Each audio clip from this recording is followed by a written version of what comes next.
So, who would have thought that we'd be broadcasting a game from the NAU Sky Dome this year, especially since that wasn't even on our original schedule? And who would have thought that we'd be doing a Badger football game at 3 in the afternoon? Well, that's what happened yesterday because of the heavy rains that were expected to hit Flagstaff Friday night. The Prescott Coconino game got moved to the Sky Dome, and for those who were listening to it on KYCA, you were probably wondering, why does this game sound like it's being broadcast over a phone? Well, because we did broadcast the game using a phone. The Sky Dome, they have a policy where if you want to do a live stream of a game, you have to register your equipment 2 days prior. And since this change in venue happened like less than 24 hours before kickoff, well, we were unable to use our normal equipment for the broadcast. So the only thing we could do is broadcast the game over a cell phone. Not ideal, but sometimes you got to do what you got to do to get the game on the air. And like I say, sometimes, there are a lot of times you're just at the mercy of the away venue. And I'll be honest, I think I'll take that trade-off because it was like, okay, would you rather do the game with all your normal equipment outside at Coconino High School, in the rain, in the cold and miserable weather, or would you rather do it over a cell phone in a nice climate-controlled dome with no rain to worry about, and you've got your own press box? Yeah, I think I'll take that second option. So anyway, as for the game, talk about a rough start for the Badgers yesterday. I almost said last night because I'm used to saying night when it comes to football, but no, the game was in the afternoon. But like I said, rough start for the Badgers yesterday. Just nothing seemed to go right for them in the first quarter. I mean, the first points of the game were scored by Coconino's defense when Dylan Buckley got a pick six. And then the other half of the double D combo, Dylan Collado, he followed up with a 64-yard touchdown run. Panthers were up by a bunch at halftime, but give the Badgers credit. They played much better in the second half. They clamped down on Coco's offense, scored a few more points, but unfortunately not enough to overcome that deficit as they lost 42-26. And just like the week before against Mojave, the Geo Puglisi, he hooked up with KMT, Kenny Miller-Terry, for 3 touchdowns. Prescott also had a couple of safeties, and oh man, Sean Kidd, feels so bad for this guy. He was returning a kick. He took off down the sidelines. I mean, he just broke away from all the tackles. He was on his way to hitting pay dirt, and next thing you know, here come the Yellow Hankies to erase what could have been an 85-yard return for a touchdown. And for those of you listening, yeah, I kind of freaked out a little over that. And I don't apologize for it because at that point we were just getting penalty after penalty. And, what could have been one of the biggest highlights of the year for Prescott gets erased because of those stupid Yellow Hankies. Darn the luck. Darn the luck. Well, anyway, like I said, it was a much better second half for Prescott. Hopefully those positive vibes can carry over to next Thursday when they play Flagstaff. And yes, folks, you heard me right. Next week's Prescott football game will be at home. It will start at 7 p.m., but it will be Thursday night football. Reason for that, lack of officials. So they had to change the game to Thursday. But thankfully this time it will be at home. Now, elsewhere on the local gridiron last night, it was a defensive struggle between Bradshaw Mountain and Lee Williams, with the Bears coming out on top 13-7, and ho-hum Kylan Jackson with another big game. Now, along with a rushing touchdown, he returned a punt 60 yards for a score. Sebastian Witkowski, he also had an interception for the Bears. So good night for them, and Bears, well, they're definitely one of the favorites to win the Grand Canyon region title this year for sure.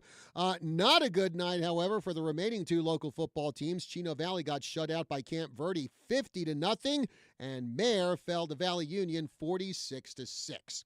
So there you have it, our Friday night football recap. And now moving on to football at the professional ranks. Well, lots of fireworks coming from the Arizona Cardinals over the past few days.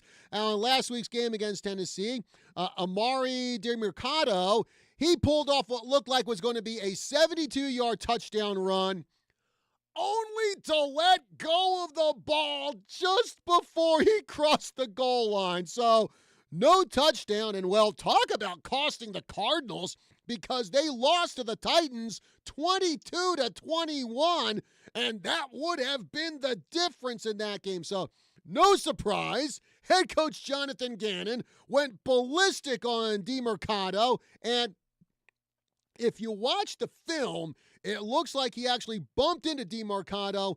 Then, as Gannon's walking away, it looks like he actually slaps the dude's arm.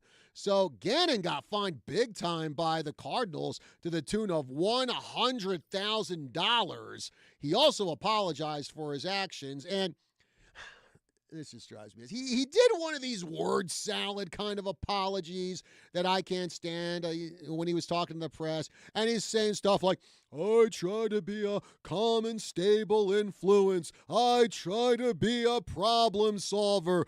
That's not who I really, what you saw, that's not who I really am, blah, blah, blah, blah, blah. What is so hard about just saying, hey, you know what, guys, I messed up and I'm sorry? Yeah, now, this is just me. The longer the apology goes on and the more word salady it is, if that's even a word, you know what? I declare it a word. There. But the more the apology goes on, the more word salady it gets, to me, the less sincere the apology is. That's just me. Now, I will say this. For making contact with DiMercato, yeah, I think Gannon should apologize for that. I don't think a coach should be pushing or slapping players. Now, on the other fork of the tongue, taking a line from one of my favorite Harry Turtledove novels, World War, on the other fork of the tongue, the screaming in DiMercato's face, no way Gannon should apologize for that, because DiMercato bleeped up big time. Got to keep it clean on this show. And as I said before, he absolutely cost his team that game by letting go of the ball before he was well inside the end zone. And here's the thing about Amari DiMercato. This is a guy who got picked up by the Cardinals 2 years ago as an undrafted free agent. So the dude ain't exactly a franchise player.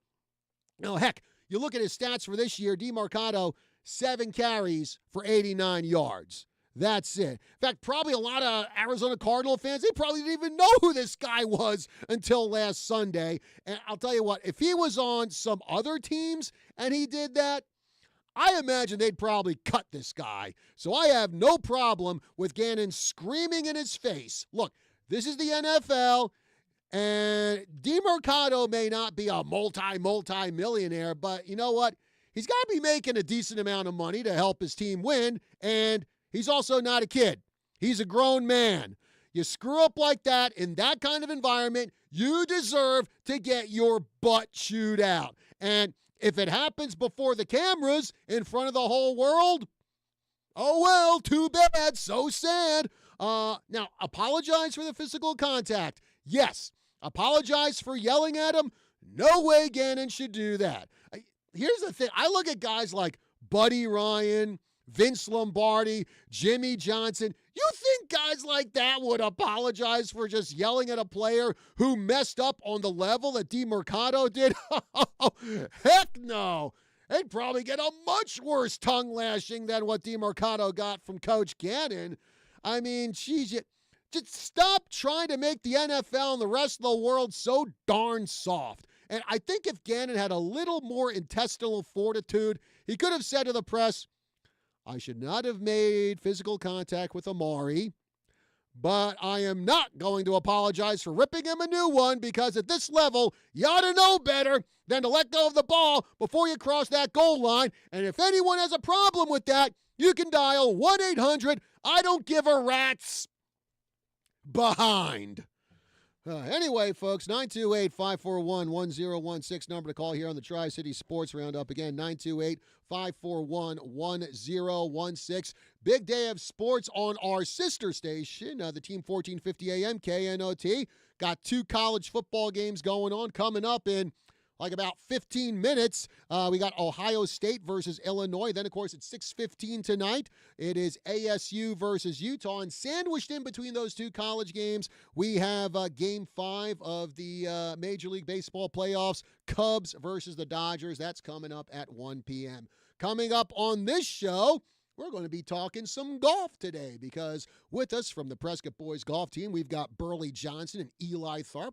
We're going to be talking about their season, and we're going to look ahead to the upcoming Northwest Section Championship, which will be right over at Antelope Hills in about a couple weeks. So stay tuned. We'll be back with more right after this.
All right, folks, we are back here on the Tri-City Sports Roundup. John Rust with you here, and joining me in the studio today from the Prescott boys golf team, I've got Burley Johnson and Eli Tharp. Guys, good morning, and thanks for joining us.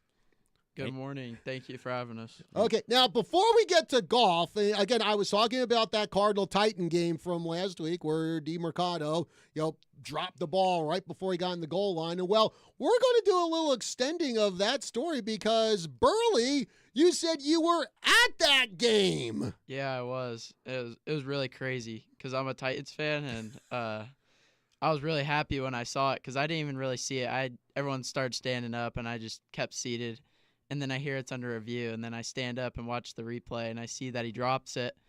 And I was like, oh, we have a chance. And then Cam Ward had a really good fourth quarter, and he came out with the victory. Mm-hmm. And you must have been very, very happy over that. Yeah, I was scared our kicker was going to miss because he was having a rough game, but he made it. So. All right. And now let's get on to golf. And, Burley, it has been a pretty good season for Prescott golf. I believe your coach said you're about like 0.4 strokes away from getting a qualifying state line. So just your thoughts on how you feel Prescott overall has been doing here in 2025. I think we're playing pretty good.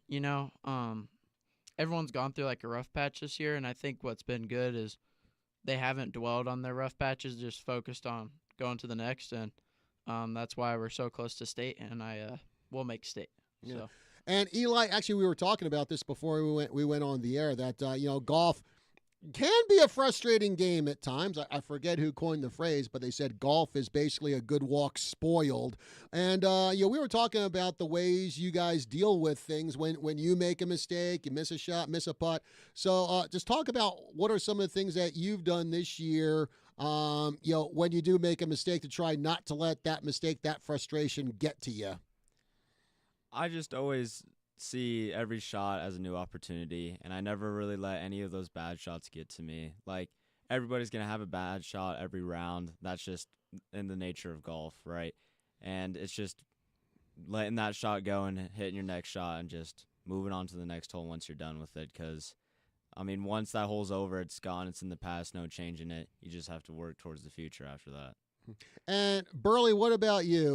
Like Eli said, it's golf. Everyone's going to make a mistake. So what do you do in order to make sure that you don't let those mistakes carry with you for the rest of the match? Yeah, just after every shot, just trying to accept whatever I'm thinking, good or bad, and forgetting about it and not letting me bother me for the next shot, and then really just honing in on my process and like my pre-shot routine and trying to make the best swing possible on my best swing.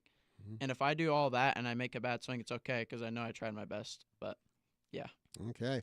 And Eli, last year Prescott had a great season. I think it was their fourth straight section title that they had. Had a pretty good showing at state. Bit of a rebuilding year this year. You did lose quite a few good guys from last year. So talk about what some of the differences are in the team this year compared to last year. I say one of the biggest differences is last year the top 5 was pretty set in stone. There was some switching between like the 4 and the 5 who went to go play in tournaments. But this year it's almost anyone can get it. At the beginning of the year, the first qualifier, like there was like 7 guys within the shot in the 30s, and I thought like anyone could go out and play and do good at a tournament. And this year or last year, it was pretty much set in stone. Like 6 guys were maybe going to tournaments. And this year, like we've had a bunch of different guys play in that 5 position. Some sophomores and some juniors play, and it's just a lot different team dynamic since there's a lot more like diversity and different players coming out and playing at those tournaments for the future. Okay. And Burley, now that we are actually on the cusp of the postseason, in fact, the Northwest Section tournament gets underway a couple weeks from now, October 20th. What kind of progress do you feel Prescott has made from the start of the season to where you guys are at right now? Lots, honestly. Just I feel like everyone's starting to like hone in on what they're doing and really making progress. I saw that in one of our last home tournaments. Just everyone's starting to put it all together, which is good because I'd rather have a bad start and a good finish than a other way around. So I think we have 3 home matches at Antelope. We know that course really well, so I imagine we'll have a great showing. Yeah, and that Northwest Section tournament will be over at Antelope Hill. So, Eli, I'm certainly you and the rest of the team are pretty glad that you really do have home field advantage for this one. Yeah, definitely. There's a lot of things at Antelope since we've played it hundreds and hundreds of times that we know it like the back of our hand, and it just gives us a little bit more of an edge on that home court advantage, I guess, over the other teams. Yeah, and of course, along with your regular weekly matches, your 2, 3, 4-way meets, you've also had a couple of tournaments this year. One of them was the annual Arizona Fall Preview, which takes place at Grand Canyon University at the end of August. But Burley, you said this year it wasn't as hot as it has been in the past at that tournament. Yeah, it really wasn't. But when you I played pretty well at that tournament, and my last couple of holes, I was not hitting the greatest shots, so I had to keep getting up and down for par. And when that heat's been hitting you for a long time and you're mentally drained, it really feels hot and you get tired. So it's important to stay in it. It's really hard too. Yeah. And Eli, here's another one. When you go down to tournaments like that, to the Arizona Fall Preview, like how much water do you pack with you in your golf bag? Well, in the bag, I have my big, like, 32 ounce, and then I always have a couple like small plastic water bottles. And our coach always brings a big case of waters for us as he's driving around the course and handing it out to players as he sees them. And we go through like a big, like 32 bottle pack in one day. So, yeah, I don't even know how much water. Probably almost like 100 ounces in a round. It's crazy. Man. And well, Eli, I know that football coaches, football players, they'll say if they have to have a game in Phoenix in August, they'll start drinking a lot of water like 2-3 days in advance. You guys, look, by the way you're shaking your head, you guys do that too, huh? Yeah, I definitely like start to hydrate a couple days before, start getting those electrolytes in with like liquid IVs or emergencies, and just trying to hydrate a day or two before so you're not behind like when you actually get to that tournament. Yeah. And then a few weeks later, Burley, you guys were at the Dobson Classic. So how did that go for Prescott? It went pretty well. We played good on the second day on the qualifying side that mattered. That was one of our better rounds of the year. The first day was an interesting format. It was like me and Jackson played alternate shot, and then there was a best ball format and then an individual. And that's something you never really play in. So it was cool to get that experience in. And it was really fun to like I would hit a good shot, and then maybe Jackson made the putt, and it felt like really good. And then when he like say I would hit a bad one, he'd miss a putt. It was just kind of funny. So because it really didn't matter too much, didn't affect like our state qualifying. So it was definitely a fun, good experience. Mm-hmm. And where did that Dobson Classic take place? What was the course, Eli? Dobson Ranch is the course. And what were your thoughts on that course? It's a really fun course. It's not too difficult. It's a pretty easy course, not super long, and I just kind of like the course because it's attackable. You can go at a lot of holes. The only like problem with that course is like the greens are really slopey, but other than that, like the course is really easy to attack and get a lot of birdies on, and just go at it. There's no danger really anywhere on that course. Okay. Well, folks, in the studio with me today, I've got Burley Johnson and I've got Eli Tharp from the Prescott boys golf team. So we'll be talking more with them on the other side of the break. But before we go to break, as always, it's time to see who shined over the past 7 days as we present the Tri-City Sports Roundup 3 Stars of the Week. Starting with the ladies, our number 3 star is Mackenzie Strader of the Bradshaw Mountain Volleyball team. She notched 18 kills in the Lady Bears' 3-0 sweep of Lee Williams Monday.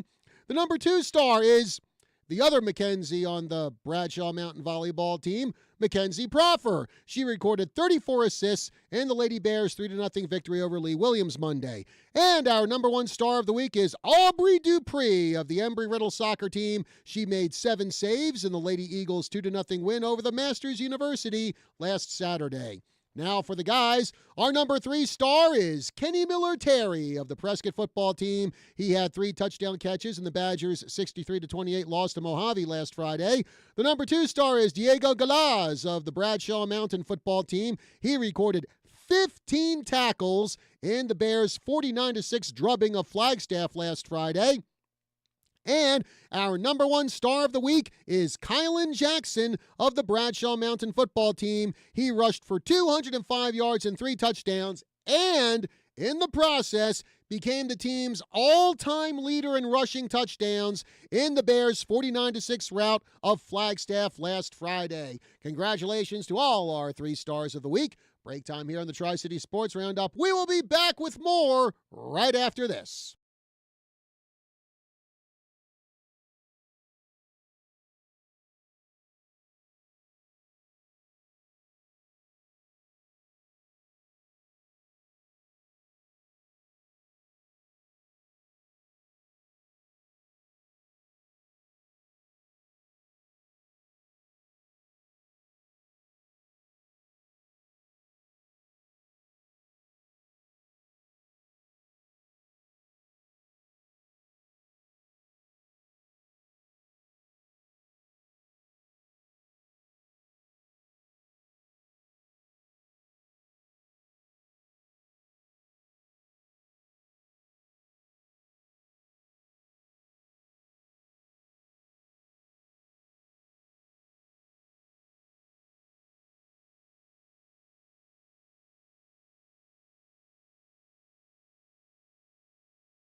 We are back here on the Tri-City Sports Roundup. John Rust with you here in the studio with me today. I've got Burley Johnson and I've got Eli Tharp of the Prescott boys golf team as they get set for the Northwest Section Championship Tournament, which takes place in a couple of weeks. That'll be October 20th over at Antelope Hills. Also on the same day is the section tournament for the girls as well. Prescott girls hosting that over Antelope Hills. Antelope Hill is going to be a really busy place on October 20th, man. But anyway, as we like to do when we got athletes in here, we got to do our lightning round. And this is the week I decided to be evil and not let Burley and Eli know what lightning round is. So they're in for a surprise. Burley's looking over there like, what did I sign up for today? So anyway, I'm going to start with you, Burley, for lightning round. Okay. Good luck. So, who on the Prescott golf team would you say is the best dressed player? I'm going to go probably myself. I feel like I dress pretty good. I'm going to say, Eli, do you back him up on that or what? Yeah, I'd say Burley got some good style. All right, well, congratulations, Burley. All right, now, Eli, for you, who would you say on the Prescott boys golf team is the funniest player? Who's the team comedian? I'd say Jaden Prayer. Mm-hmm. He's a new one to the team, but yeah, he's funny. All right. Burley, opposite end, who would you say is probably the most serious guy on the Badgers? I'll probably go Tyler Blanchard. Okay. He's pretty serious. Okay. I kind of detected that when I interviewed him, when I did my halftime interview with him earlier in the season. So, yeah, I can definitely see that. Eli, who would you say is probably the most talkative guy on Prescott? Like, who's the guy, if I interviewed him, I'd probably be there for 10 minutes because he just couldn't shut up? Oh, that's a hard one. There's not too many talkers on the team. Who would you think? Probably Luke Butler. Oh, yeah, Huh? Luke Butler, new one to the team. He talks a lot. Yeah. Okay, so Burley, opposite end, who's probably the quietest guy on the team? I would say Michael Reed. He's pretty quiet. So. All right. And finally, Eli, who on Prescott can eat the most in one sitting? Oh, probably me. I eat a lot. I'm not going to lie. Oh, so you're the kind of guy, you go up to Golden Corral and they're like, oh, geez, I guess we better restock the food up here. Yeah, most dinners that we go out as a team, I'm picking off other people's plates just to finish their food. You done with that? You done with that? You done? If you're not having any more of that, I'll take it. And I guess you can attest to that, Burley, right? Yeah, I would say so. Okay. Well, like I said, in a couple weeks, it's going to be the Northwest Section Tournament for Prescott. They're going to be hosting it again, and again, Prescott boys golf has had really good seasons last 4 years. I think like 4 straight section championships, and so Burley, got to ask, how did you first get interested in playing golf?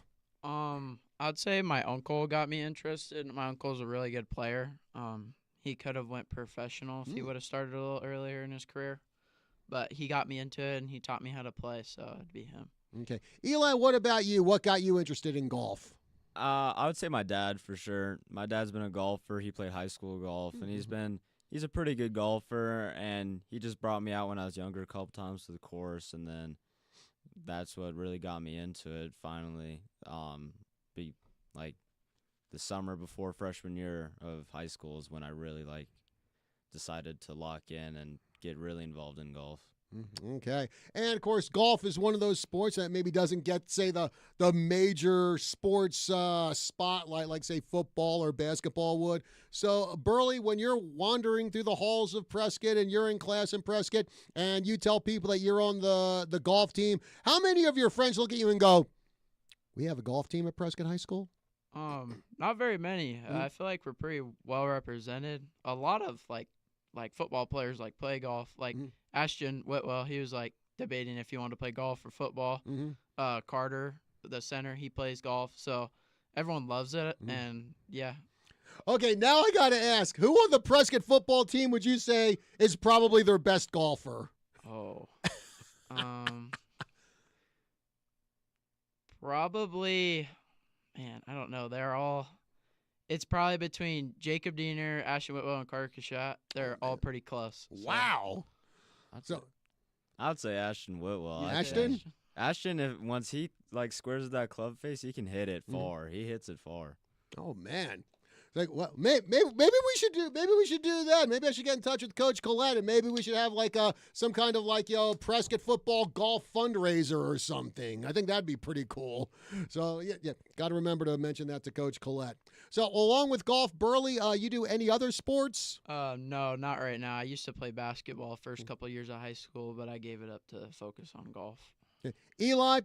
Well, judging by the sweatshirt you're wearing today, when I ask if you play any other sports, I guess soccer would be it, huh? Yeah, I don't play soccer anymore, but I did play soccer. And then for freshman year, I did play boys volleyball for 1 year, and that was real fun. But every year, I've just played golf. Okay, and so when you're not playing golf, Burley, what are some of the things you like to do? I like being outdoors. I like to fish. That's pretty fun. I'll play I like some video games. Sometimes I don't play them that often anymore, but they're fun. So. Okay, Eli, what about you? When you're not playing golf, what do you like to do? I like going to the gym a lot. I like lifting weights and going to the gym a lot. And I like really just hanging out with my friends. I like hanging out with guys on the golf team or any of my other friends and just hanging out with them, doing whatever.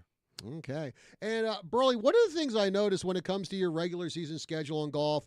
In a lot of your three-way, four-way meets, you wind up playing the same teams over and over again. I don't know how many times you've met Bradshaw and Flagstaff and Coconino and Mingus out there on the golf course, but I imagine that breeds a lot of familiarity, and you get to know the other players on those teams really well, huh? Yeah, I mean, I probably know tons of players on Coconino, Flag, and Bradshaw just because we're always playing them. So yeah.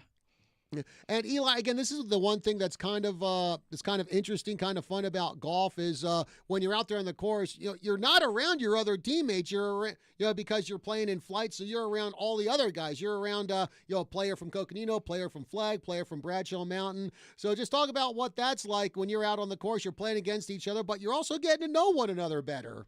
It kind of depends who you're playing with because there's been a lot of matches where it's dead silent. You don't really talk the entire round. And there's also been other times where I have made really good friends with some of the dudes I've played with on the other teams. It's just a really different dynamic because it is a team sport, but it feels very individual while you're in there. You don't have any of your teammates around you. You're just playing your own shot. And it's only a team sport once you're done, really.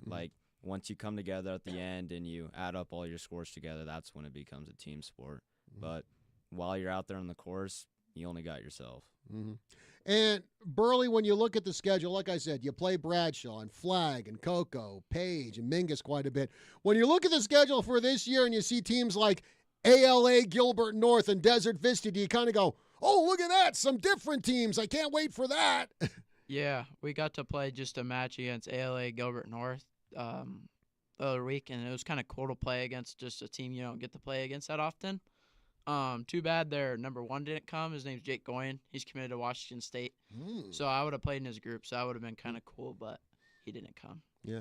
And Eli, looking back on the bulk of your schedule is done right now, and looking back on it, what would you say is probably the best match Prescott has had so far this season?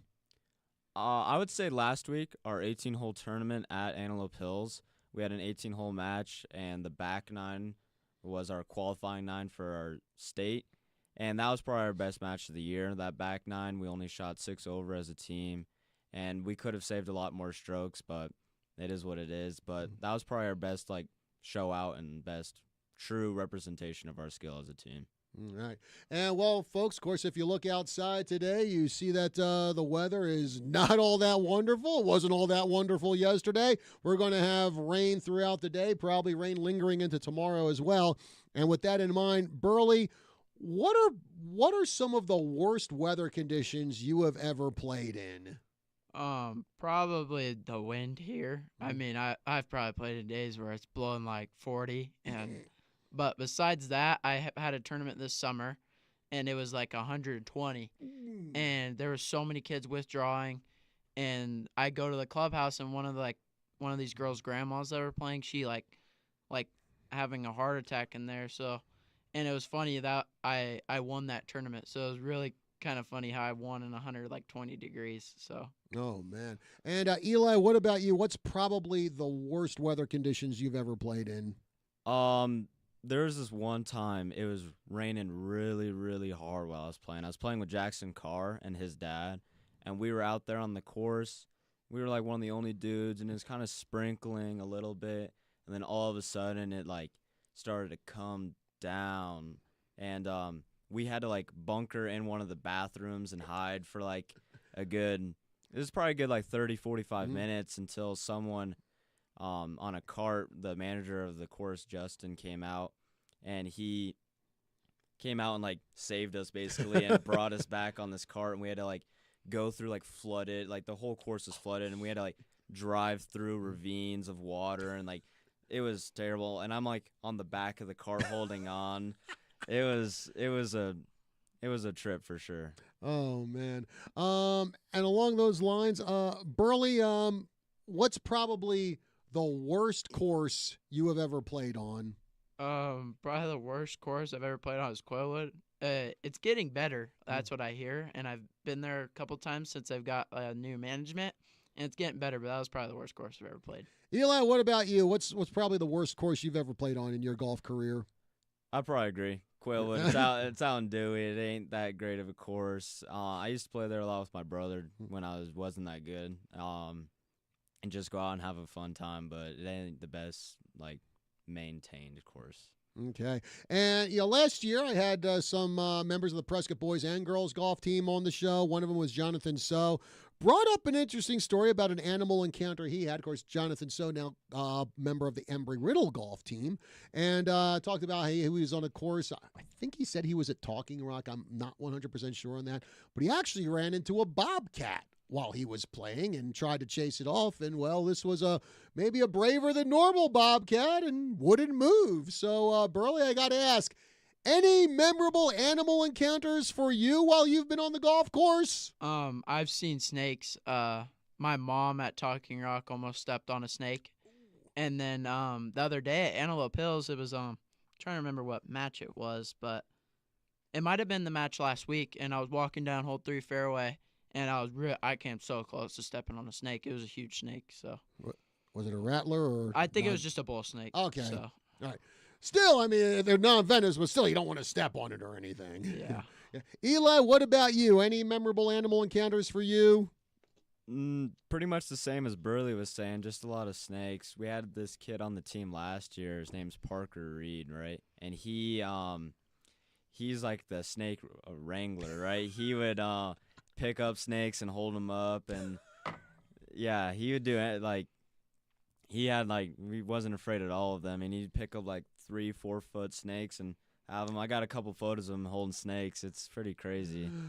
But yeah. I got to ask, did he do like the Steve Irwin impression where he goes, "Oh, look at this, isn't she beautiful? Look at her." Yeah, he kind of like show it at us, trying to get a reaction, but yeah, it was pretty funny. So what was your reaction when he's holding up the snake to you? I don't know. I just would try and be like, get that thing away from me, dude. Yeah, that's nice, man. Yeah, I honestly, I'm one of the snakes. Really don't bother me. I mean, I've actually held like a. I remember one time I was down and out of Africa when it was in Scottsdale, and I like helped hold up like an 18-foot anaconda. Dang. And the woman I was seeing at the time, she's like looking at me. She wasn't in the pen with me. She's out in the stands, and she's going, "You're doing that." I take it you're not going to hold up any snakes like that, Burley, huh? No, I'm not a big fan of snakes at all, really. Oh, man. Well, we got a couple minutes left to go here on the show. Burley, I got to ask, how much you looking forward to that Northwest Section tournament coming up in a couple of weeks? A lot. Swing's feeling good, and I think everyone on the team's looking forward to it. Okay. Eli, what about you? How much you looking forward to that section tournament over at Antelope Hills? Oh, I'm really looking forward to it. It's our last like home course tournament of the year, and it's one of our last tournaments that we'll probably ever play as high schoolers. So All right. Well, again, folks, we are almost out of time here on Tri-City Sports Roundup, but I want to thank Burley Johnson. I want to thank Eli Tharp from the Prescott boys golf team for joining us here on the show. Burley, Eli, thanks for joining us here today, and best luck to you guys the rest of the season, and certainly best luck to you guys in the postseason. Thanks for having us. Thank you for having us. It was a good time. You got it. It was a pleasure to have you two on the show as well. And, well, like I said, folks, we got a lot of stuff going on over on the team, 1450 AM KNOT today. 2 college football games. Actually, one is going on right now, Ohio State versus Illinois. Then at 6:15 tonight, we've got ASU versus Utah. Sandwiched in between them starting at 1 p.m. Got Major League Baseball playoffs between the Cubs and the Brewers. Also have a couple of games going on, NFL games tomorrow on the team 1450 AM. We've got the Broncos versus the Jets. Eli, you said you're a Broncos fan, right? Yeah, I am a Broncos fan. Okay. Well, you're going to have to wake up early tomorrow because that game starts at 6:15 if you want to root for the Broncos. But and then after that, we've got the Lions and the Chiefs at 4:30 in the afternoon tomorrow on the team 1450 AM KNOT. We wrap up NFL this week on the team. Monday night, we've got Chicago versus Washington. That's going to be at 4 p.m. And football locally remember that, folks, next Thursday, we have Prescott versus Flagstaff, and that'll be the regular time, not a 3 p.m. start like yesterday. It'll be 6:45 for the pregame show, 7 p.m. for kickoff, right here on KYCA, 1490 AM, 103.5 FM, online at kyca.info. Check out the live stream on our KYCA Facebook page. Yes, we will have live streaming for that game on Thursday. We'll be back to normal. Anyway, Dr. Hancock Show coming up next, and then at 10 a.m., it's Drive Time AZ here on KYCA. Thank you very much for joining us. See you again next week.